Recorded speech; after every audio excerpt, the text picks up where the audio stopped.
Hoje o céu desceu na igreja, tem anjo voando neste lugar.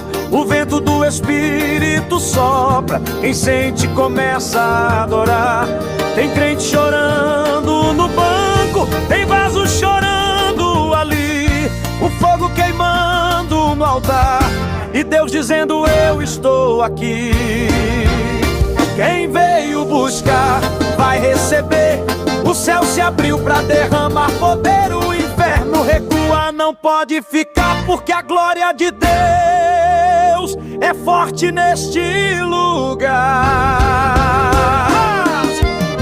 Fogo santo está caindo aqui, batizando com poder e unção, renovando e fazendo fluir. O avivamento chegou aqui, irmãos. Glorifica, exalta o Espírito Santo, está neste lugar. O poder de Deus está caindo aqui. Quem crê no poder já pode glorificar.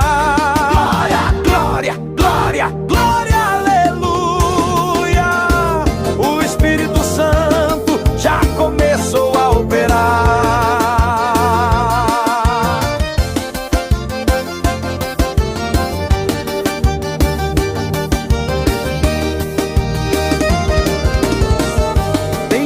Estranha no meio, tem profecia sendo entregue lá, tem cura sendo feitas aqui. O movimento não pode parar.